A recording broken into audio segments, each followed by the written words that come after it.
Is-sena l-oħra saru pajjiżna 2,330,000 turist biex bekk inqabżet il-mira li sal-aħħar tas-sena jkunu ġew attirati 2.2 miljun turist. Dan ħarex minn ċifri aġġornati għall-2022 mill-Uffiċċju Nazzjonali tal-Istatistika l-NSO u li ġew spjegati f'aktar dettall mill-Awtorità tat-Turiżmu f'konferenza tal-aħbarijiet. L-2022 kienet sena li komplet timmarka l-irkupru b'saħħtu ta' dan is-settur.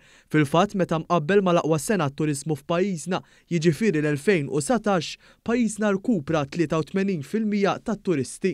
Madankollu fl-istess waqt inqabeż lat ta' turisti li żaru pajjiżna fl-2017, sena meqjusa pożittiva ħafna t-turiżmu f'pajjiżna. Dan l-irkupru jisboq b'20% l-irkupru tat-turiżmu madwar id-dinja kollha b'4% lil dak tal-Ewropa. Fil-preżentazzjoni ta' dawn ir-riżultati d-deputat kap eżekuttiv tal-Awtorità tat-Turiżmu Sur Leslie Vella spjega kif l-aqwa suq għal pajjiżna kien dak tar-Renju Unit li minnu żaru pajjiżna ftit aktar minn 427,000 turist.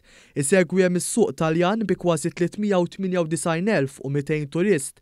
Is-suq Franċiż ukoll kien wieħed b'saħħtu għat-turiżmu f'pajjiżna u minnu ġew lejn Malta kważi 258,400 turist. Is-Sur Leslie Vella qal li s-suq Pollak ra żieda fin-numru ta' turisti li żaru lil pajjiżna meta mqabbel mal-2017. Fil-fatt fil-waqt li fl-2019 żaru pajjiżna aktar minn 104,200 turist mill-Polonja, is-sena l-oħra żaru pajjiżna aktar minn 143,200 turist, żieda ta' aktar minn 39,000. Is-suq Awstrijak, dak Franċiż u Taljan kollha raw żieda fin-numru ta' turisti li waslu f'pajjiżna minnhom fl-2017. Fl-istess waqt it-turisti mill-Olanda u mill-Ungerija laħqu kważi l-istess figuri tal-2017, 98% u 95% rispettivament. L-akbar numru ta' turisti li żaru pajjiżna fl-2022 kellhom bejn il-25 u l-44 sena, warahom jiġu dawk li kellhom bejn il-45 u l-64 sena. In-numru tal-jiem imqattajn f'pajjiżna wkoll immarka rkupru b'saħħtu fl-2022, filwaqt li fl-2021 it-turisti li żaru pajjiżna għattaw Malta kważi 8,400,000 lejl, is-sena l-oħra għattaw il-fuq minn 16,600,000 lejl. Għalkemm dan huwa ftit anqas mill-kważi 17,340,000 lejl tal-2017, din iċ-ċifra taqbeż li l imqattejn f'pajjiżna fl-2017. In-nefqa tat-turisti rat saħansitra rkupru akbar mill-li imqattejn meta mqabbel mal-2017. Fil-fatt hawnhekk kien hawn irkupru ta' 91% hekk kif kien hawn introjtu ta' 2 biljun euro fl-ekonomija Maltija.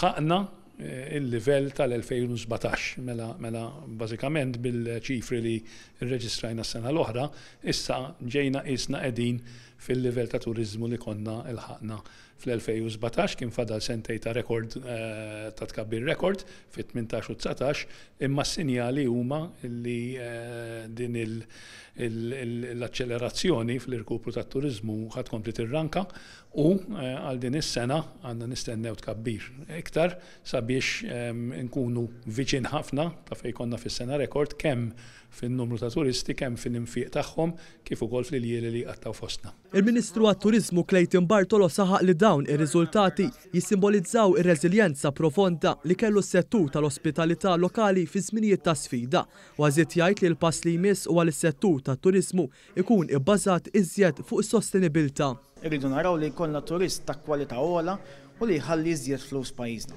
Fl-aħħar mill-aħħar l-għana ħari tagħna huwa dak illi naraw li t-turiżmu jkompli jimxi l qudiem, joffri l-opportunitajiet tal-investiment u anke joffri l-opportunitajiet ta' impjieg u dan fil-waqt li jkun sostenibbli.